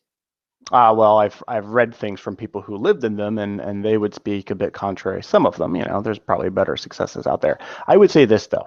Your plot would work a lot better if you had non-officially not connected organizations with no paperwork tracing them, but that are communicating with one another around the nation. And that's kind of my idea, right? Like you have the public figures, but you also have that secret conclave that's disconnected from it. You have an organization of charity, and then you have a political organization, but the two don't ever touch each other on paper. There technically is no association. Okay. That's your top. The FBI cracks cases like that wide open. Oh, of for course, but they're going to breakfast. crack your case too. No, The difference they're isn't getting cracked. There's no escaping that, man. I'm sorry. There isn't. You're not going to get out. You're not going to get scot-free from this at all. I don't care what you do. You know, it's a powerful system. You said it yourself. They've figured out a really good way to hold on to power, and you're right. They did. So don't try to hide from them. You know, like, yeah, have a little bit of a secret conclave and things within reason, but also have that public figure that people know, so that when everything goes down, at least they have something that's already built. No, you make yourself a target, and you make yourself more likely to just have it destroyed before you get anything that's going to last built when you do something like that. It's easier to just, like, if you're a local organization, then again, it's far less likely somebody like the FBI would take notice. If you're talking about operating something across state lines, that's immediately going to be something referred to the FBI simply by way of legality. Like, there's no other way they can handle a situation like that. If it's just a small local thing, then, you know, you might, if depending on the size of it and depending where you're out of, like, the highest level of authorities you might end up dealing with are like the county police and the county, you know, justices and so forth and so on. And that's what you want to do. You want to minimize the amount of bureaucracy you have to deal with, and that gives you the best chance of survival, you know, post the end of it all. I'm trying to think of the name of that incident. It's called Blue Ridge? What about it? Is that the incident I'm thinking about? The Is one that where, Waco? No. Blue Ridge, or whatever it is or was. Wait, was that the farmers defending their land and whatnot? No. This was a man and his family. He left the army. He was kind of thought the government was after him. He wanted to create a very simple life in just some sort of, you know, Midwestern area, kept to himself, and then everything proceeded to crush him. The FBI came, they killed his son by accident, quote unquote. They shot him, and then his family was forced to surrender. He didn't do anything wrong, by the way. I don't remember everything. This. I don't remember the name of it. Unfortunately, it's not coming to me. But you should read up on it. It's an interesting story where a man was paranoid that the government was coming for him, and then through circumstances that were nothing but mistake over and over and over again, they really were coming for him. Oh, it's somebody in the chat said, Southern Dew said it's Ruby Ridge. Ruby Ridge. Thank you, Southern Dude. Ruby Ridge. Yes. He got caught up in something.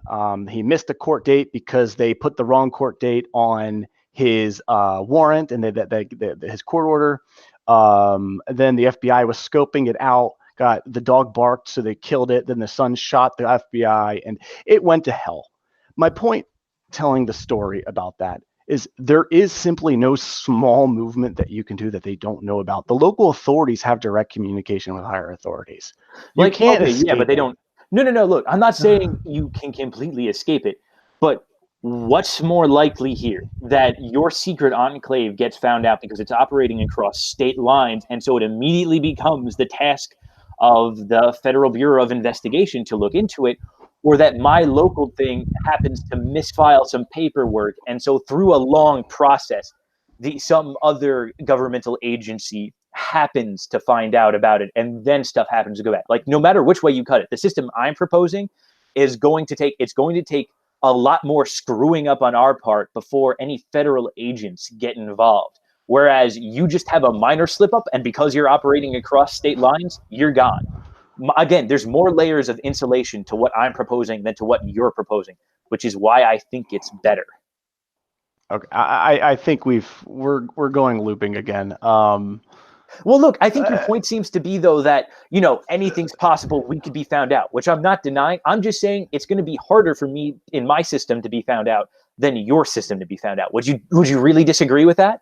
Okay, I'll concede that for the sake of your argument, but my point is that you want to save as many people as you can and have people come to your little conclaves, and the way to do that is by trying to carve order out of chaos, not add more chaos. To throw us back to the beginning of this conversation. Okay, yeah. I mean, I We're going think a little bit on some tangents here, so yeah, let's if there's another topic that we could discuss, I'm still here. yeah. I'll make it quick because you've been good. You've been talking a while, so I mean, in terms of like the general situation of Yang Gang and whatnot, like I don't think there's anybody who denies that he's abysmal on like a lot of important issues, but I think where he shines is his kind of talk of stopping automation. Like I know people say, oh, well, the real danger isn't automation right now. Well, yeah, right now it's not the danger. Wait till we get down the road is the problem. And so I think it's good that he's talking about it now. As the whole money for nothing thing, as you kind of put it, is it demoralizing? Sure. Is it any more demoralizing than what we're going through at the moment? I don't. I wouldn't say so. I wouldn't say so. And then I guess the third point is in terms of like trying to reestablish economy that whatchamacallit, that works for Americans. He's not perfect on that stuff. He's kind of still anti-tariff, but I still think that there's hope. He's not perfect, but he's not bad either. Well, okay, I will say this.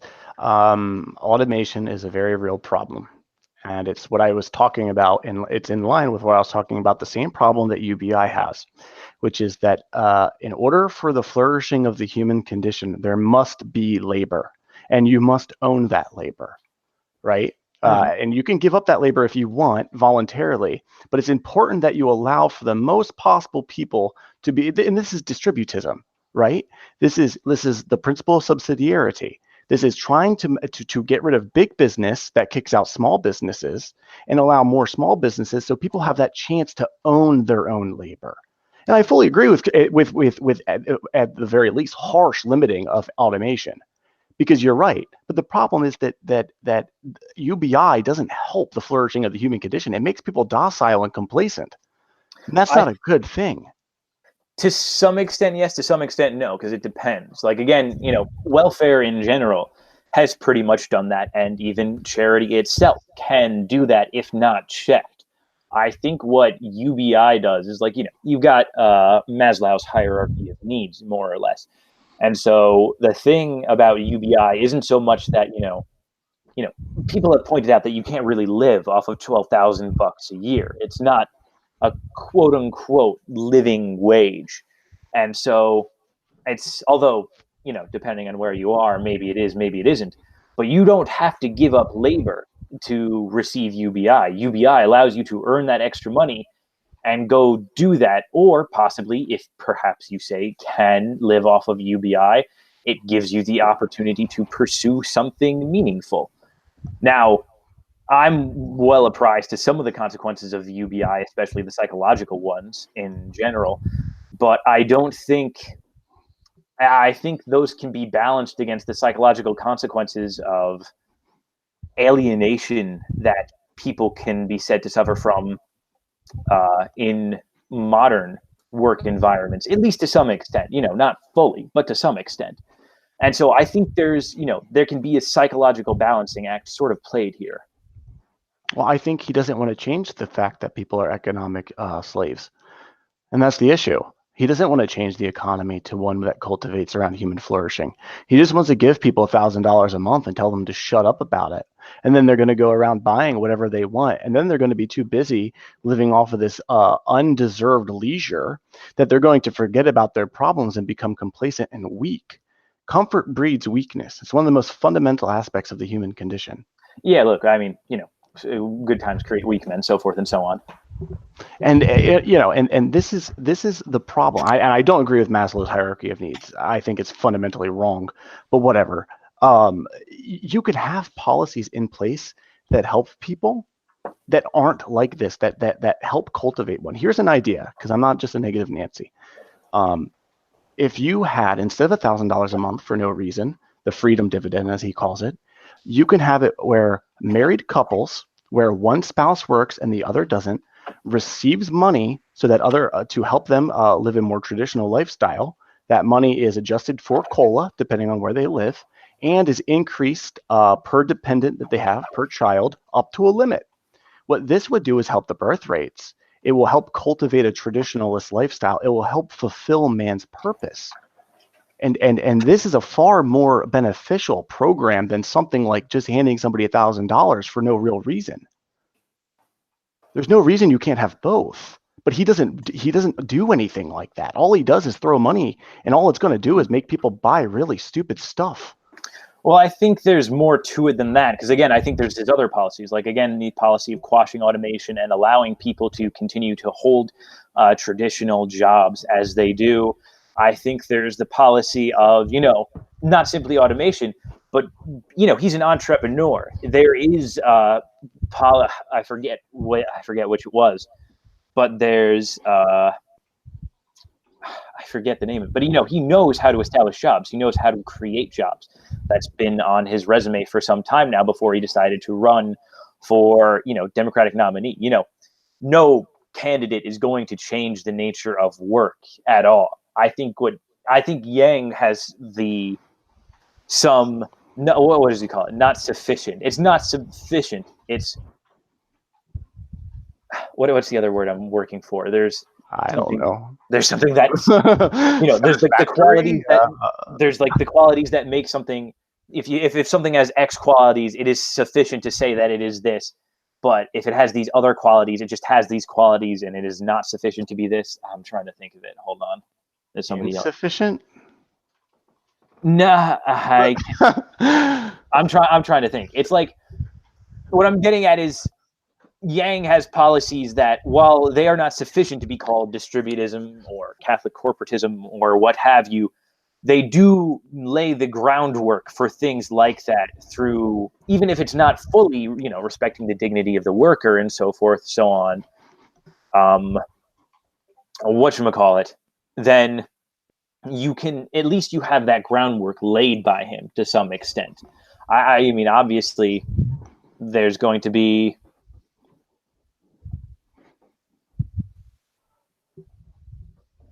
I don't know kind of how to put it. I'm not a lost for words, but it's like he's laying the groundwork, is what I'm saying. I think I know what you're saying, and I would disagree. The one thing about entrepreneurism that you have to understand is it doesn't cultivate a limited size business that allows others to prosper. It's about dominating a market competitively and destroying other things so that you can grow the maximum amount of profits. It's the exact opposite of what you want for a candidate to lead a distributist foundation around. The second thing I will say is he wants that though. I don't know. I agree on the automation. We're not disagreeing on automation. Like, yeah, obviously that's an issue. But what we're disagreeing on here is one, entrepreneurism is not about small businesses, because when you get large, and I'm sure you would agree, once you get large businesses, all they do is run into local areas, lower the prices, destroy all the competition, and then jack the prices up. And then nobody knows anything because there's not a built up community. Because now it's owned by JP Morgan or Walmart instead of the local mom and pop bank or the local store, that it could have this building of trust and community around yourself. There's no local marketplace. It's now just an international marketplace. And that's a big problem. And I don't see how Yang is going to change that or lay the foundation for that to be changed. As long as, and on the UBI issue, again, it's just not giving a person an incentive to do anything. It's just a bad idea. What about the idea I just laid down? The one where if you're married and your spouse stays at home, you live together, they receive payment. It's not going to be a whole lot, but it's going to be something to help combat the dual household economy that we have, and sort of cultivate a traditionalist, proper living condition for people. Isn't that a much better idea? It is a better idea. Again, I think the problem is run for president, man. I'm telling you. And look, you could, and I would vote for you. But again, I think Yang has at least some of that, which I think makes him better than Trump, who I think has made no attempts at it.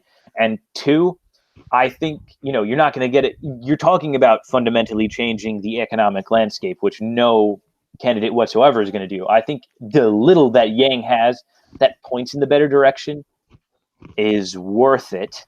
And then two, in terms of UBI, um, again, it depends on, there's other psychological effects and whatnot, not only to be balanced, but to, and and I'm not just talking about workplace alienation and whatnot.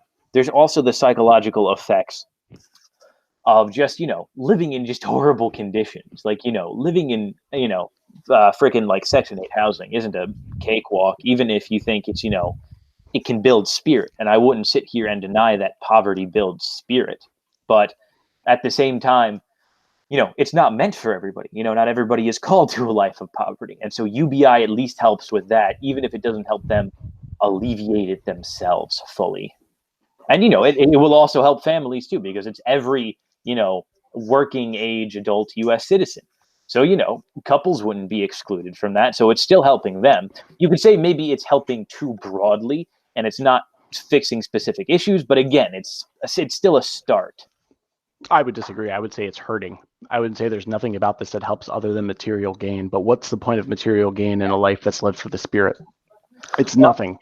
And this is a fundamental issue, is that what you're doing is you're putting the principle of abundance, the idea that man flourishes when he has abundancy, to be truth. And I think that's completely false. It's the exact opposite. Man requires challenge and grit and duty and suffering to be truly man, right? And this goes back way back to the book of Genesis. What was the thing that God punished people, Adam and Eve, for? What were their punishments? Eve was to bear children painfully, and Adam was to have to work the earth to gain anything from it and labor. But God gave gifts out of this. For Eve, the child pain is worth it because of the love of the child. And for Adam, where the body is withered from labor, the soul is nourished.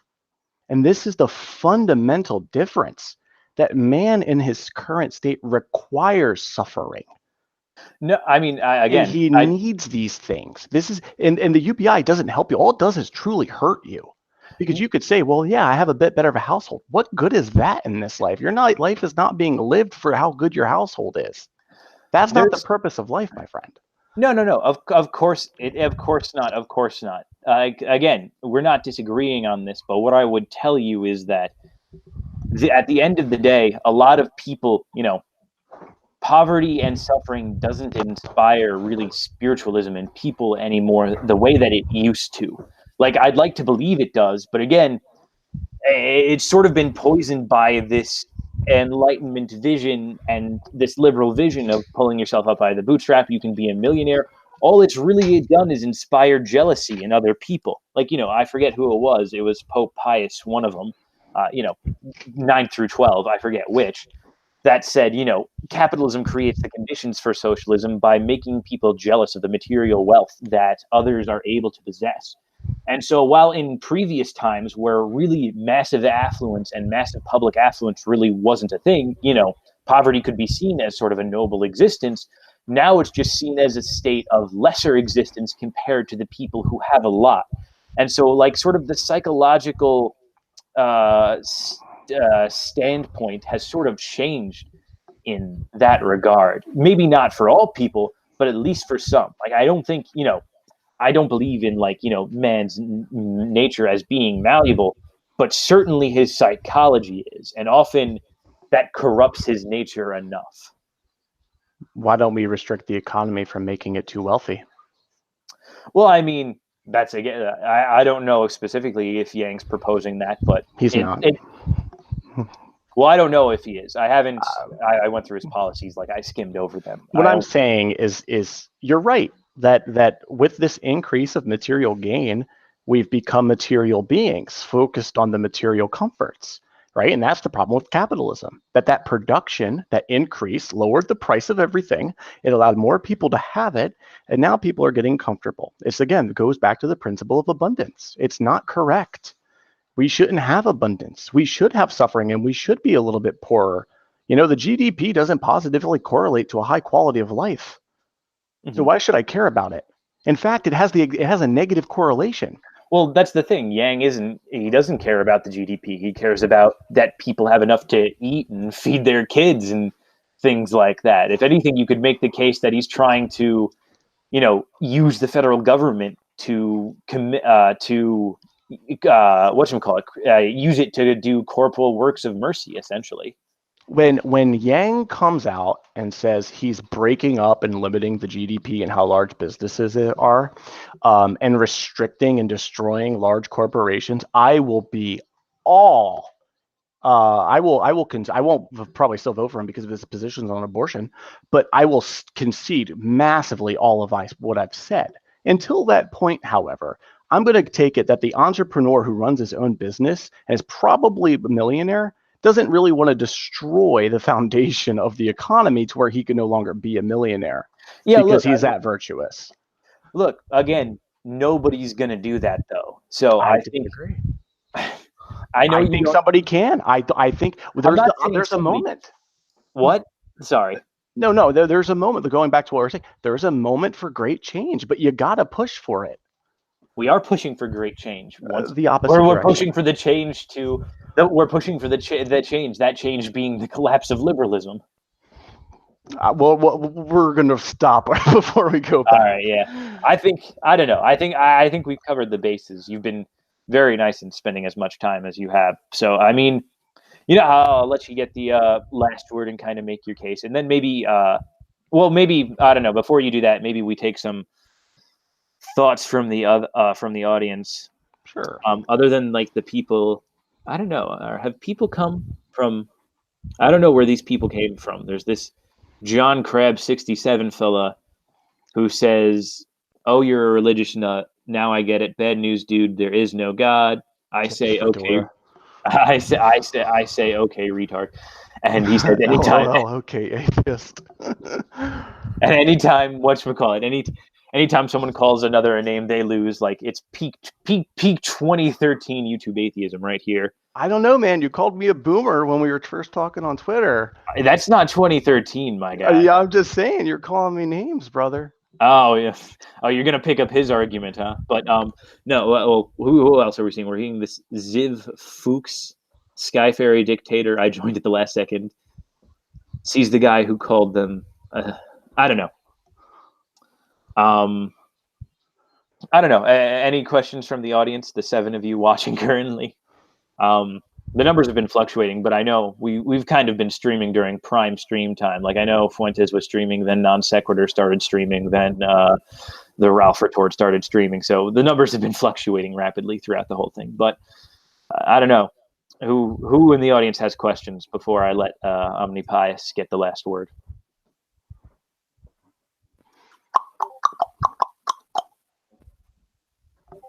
I don't know. It doesn't look like anybody. Okay, that's fine. Yeah, I guess not. All right. All right. Answer. Wait, hold on. We just got some. Answer the JQ. I think I've mentioned the JQ in other videos before, but whatever. I don't know. Asking me to answer it or you? I don't know. That's a good question. I don't know. You want to give brief thoughts on the JQ? I will say that I want everybody to be a Catholic. That's true enough. That's where I'll end it. It's true. It's true enough. I think I've said enough about the JQ before. I don't think I need to make my position on that incredibly known. Any other shakeup candidates besides Yang? I can't. Like, Republicans aren't going to try to, primary Trump. That'd be dumb of them. Even though they might as well, because it's not like the country isn't aware that establishment of Republicans just don't like Trump, but they pretty much know it's useless. So nobody coming from the right wing. On the Democratic side, nothing really to look forward to other than Yang, I think, and watching Bernie and Yang and maybe Biden go at it a little bit, which would be funny. From the kind of the American third position, though, aka the libertarians, I'd say McAfee could run a hell of an interesting campaign. I'm not even sure if he's going to bother trying to get the nomination from the Libertarian Party proper this year. What left of it there is, but I don't know. Just for the memes, I'd love to see him get 15%, just to see him on a stage with Trump and, like, I don't know, Kamala Harris or Bernie or Pipe Dream Yang, That would be an interesting debate. Anybody about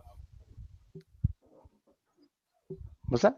any shakeup candidates that you can think of Oh, off the top of your head? realistically, it's going to be a woman of color from the Democrats because they're at that stage. Yang honestly doesn't have a chance. That's true. The Republicans might suicide themselves. I could see Kasich taking the hit and suiciding themselves. Ooh, Um, it's not a bad thought.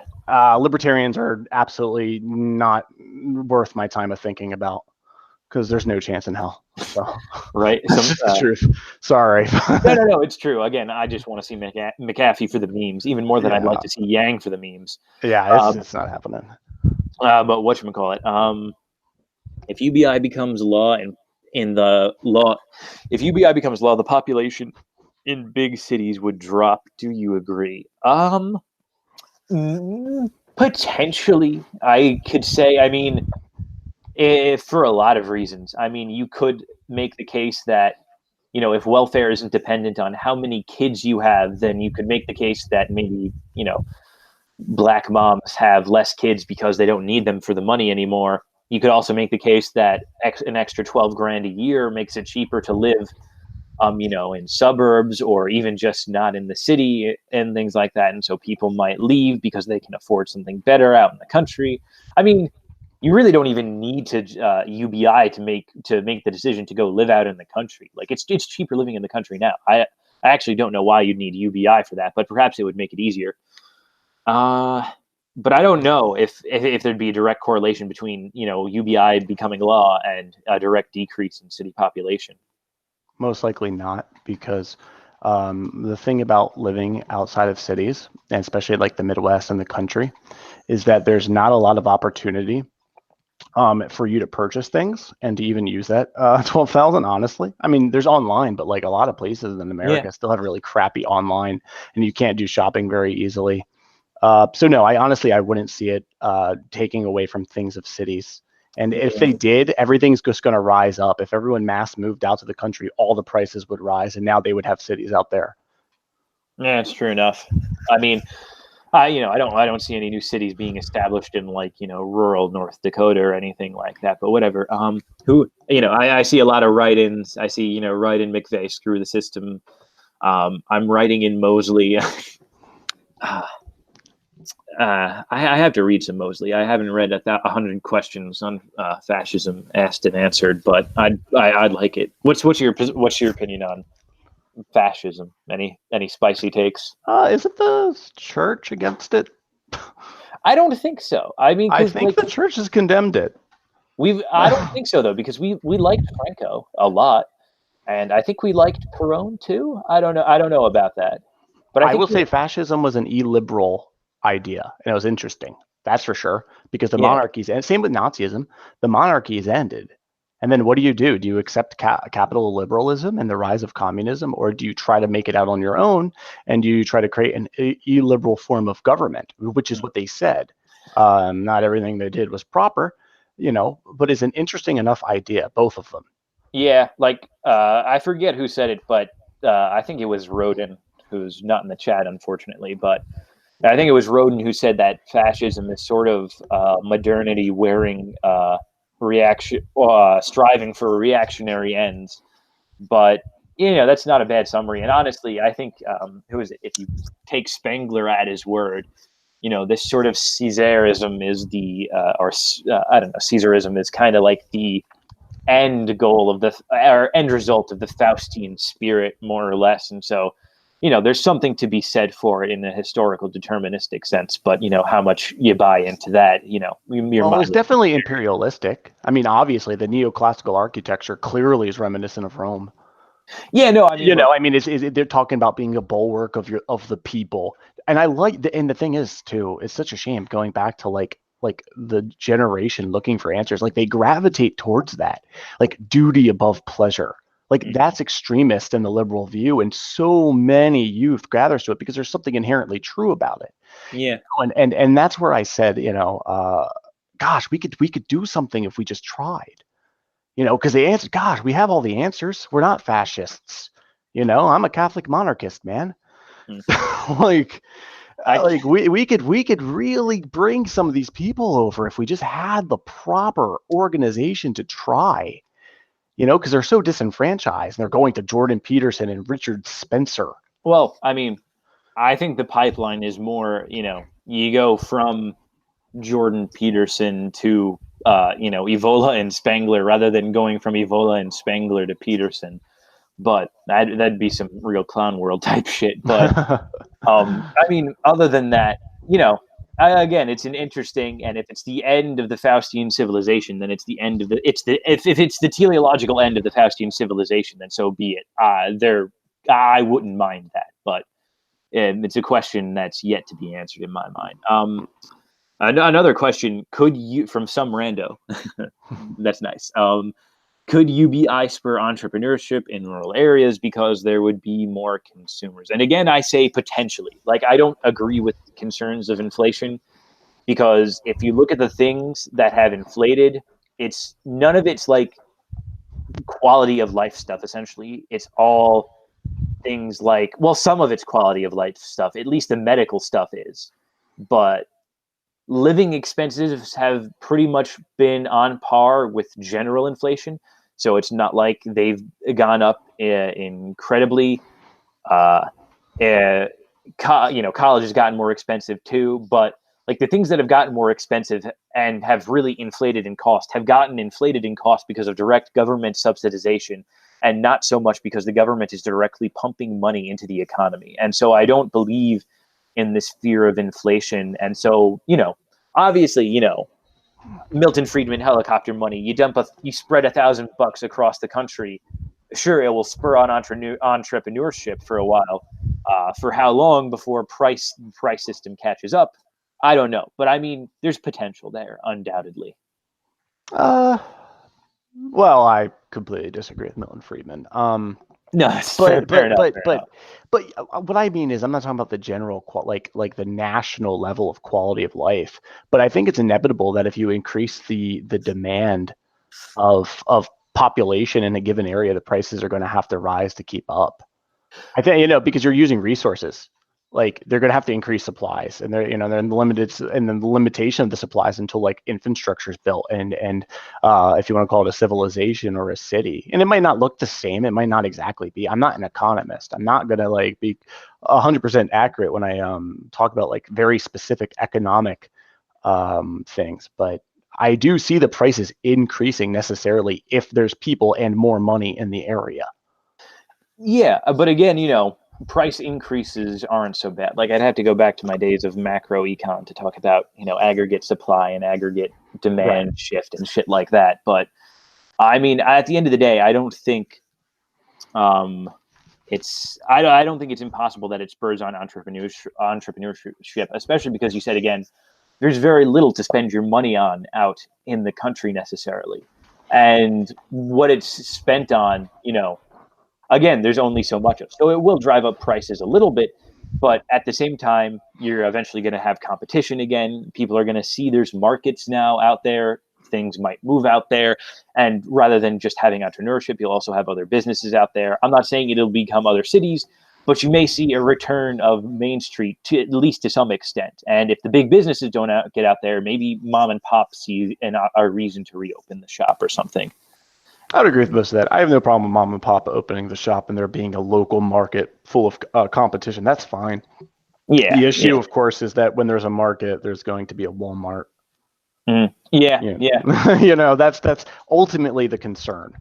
Yeah, no, of course. That is the concern, and we can only hope that it kind of goes to the mom and pop sort of deal. Any other questions? I don't know who Mark Blythe is. I think that's it. So yeah, for now. Any final parting words that you'd like to? Any wisdom you'd like to imbue upon the people? I have but two requests. All right, then. The first one is, at the end, can I sign off and do your little radio voice? I'll do my own version, but I just want to do it.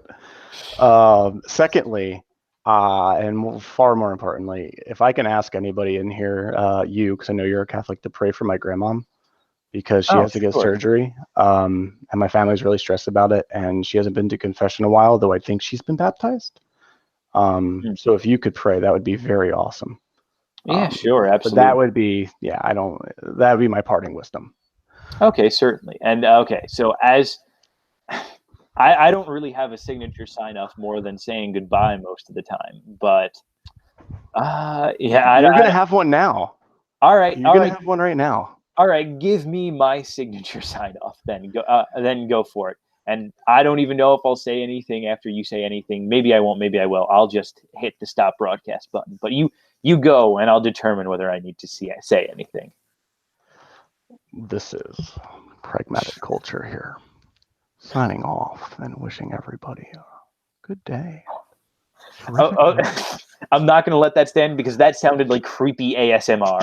That's how you sound when you am start your intro. Because you're talking like this normally before you stream, and then you're like, "Okay, good day, everybody.